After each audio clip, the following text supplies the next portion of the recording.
राम राम राम राम राम राम राम राम राम नारायण नारायण। संबंध। पीछे के श्लोक में भजन करने वालों का वर्णन करके अब भगवान आगे के श्लोक में उनके भजन का प्रकार बताते हैं। सततं कीर्तयन्तो मां यतन्तश्च दृढव्रता नमस्यन्तश्च मां भक्त्या नित्ययुक्ता उपासते। नित्य निरंतर मुझमें लगे हुए मनुष्य दृढ़व्रती होकर लगन पूर्वक साधन में लगे हुए और प्रेम पूर्वक कीर्तन करते हुए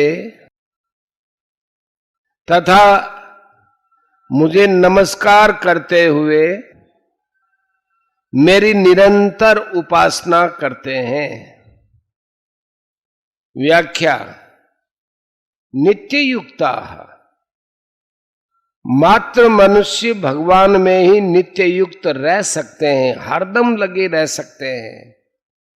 सांसारिक भोगों और संग्रह में नहीं रह सकते, कारण कि समय समय पर भोगों से ग्लानि एवं संग्रह से भी उपरति होती, परंतु भगवान की प्राप्ति का, भगवान की तरफ चलने का जो एक उद्देश्य बनता है, एक दृढ़ विचार होता है, उसमें कभी भी फर्क नहीं पड़ता।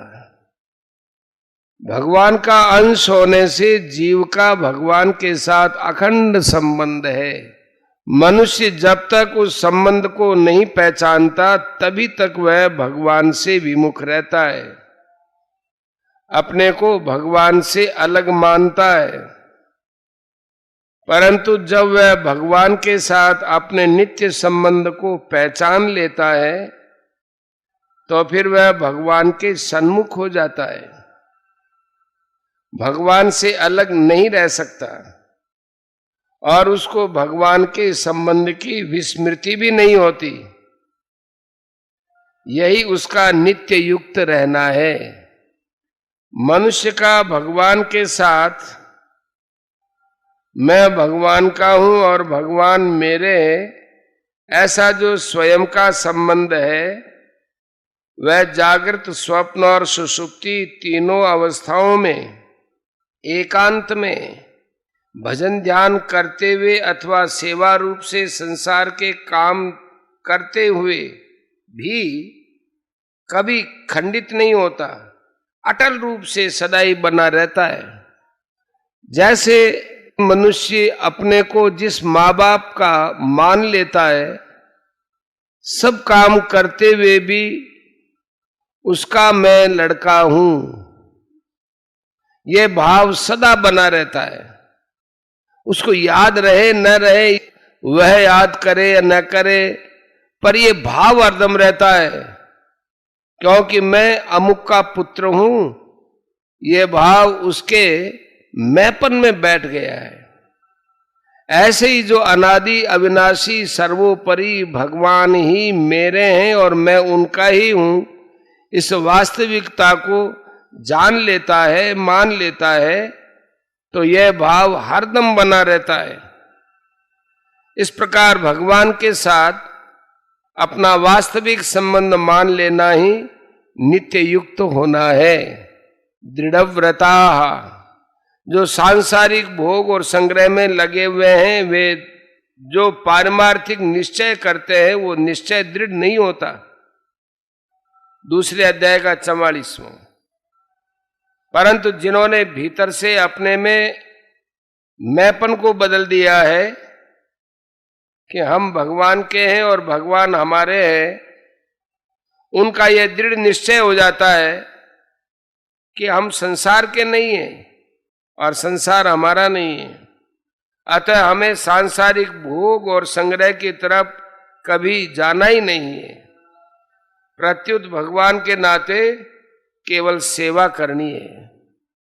इस प्रकार उनका निश्चय बहुत दृढ़ होता है। अपने निश्चय से ही वे कभी विचलित नहीं होते, कारण कि उनका उद्देश्य भगवान का है और वे स्वयं भी भगवान के अंश हैं।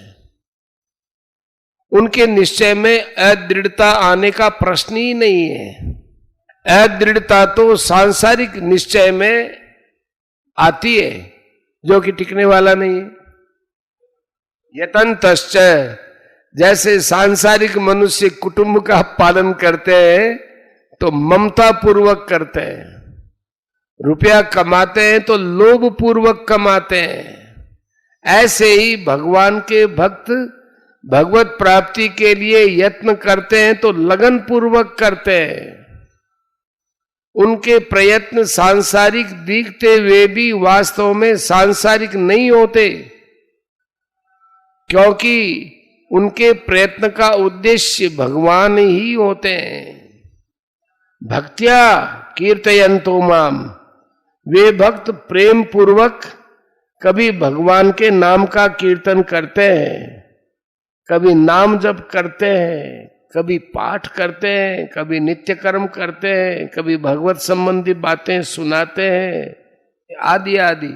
वे जो कुछ वाणी संबंधी क्रिया करते हैं वह सब भगवान का स्तोत्र ही होता है। स्तोत्राणि सर्वा गिरे है नमस्यन्तश्च, वे भक्ति पूर्वक भगवान को नमस्कार करते हैं। उनमें सद्गुण सदाचार आते हैं। उनके द्वारा भगवान के अनुकूल कोई चेष्टा होती है तो वे इस भाव से भगवान को नमस्कार करते हैं कि हे नाथ, ये सब आपकी कृपा से हो रहा है। आपकी तरफ इतनी अभिरुचि और तत्परता मेरे उद्योग से तो नहीं हुई है। अतः इन सद्गुण सदाचारों को, इस साधन को आपकी कृपा से ही हुआ समझकर मैं तो केवल आपको नमस्कार ही कर सकता हूं।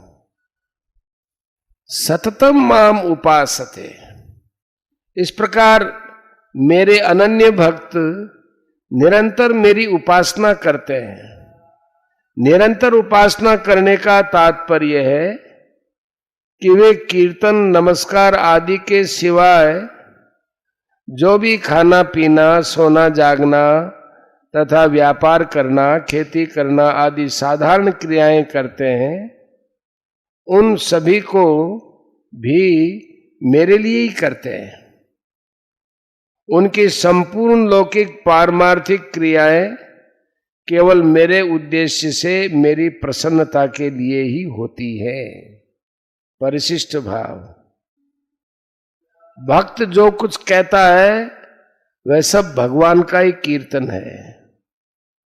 वह जो कुछ क्रिया करता है वह सब भगवान की सेवा है।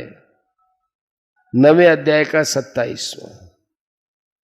अनित्य संसार से संबंध विच्छेद करने के कारण भक्त नित्य युक्त होते हैं।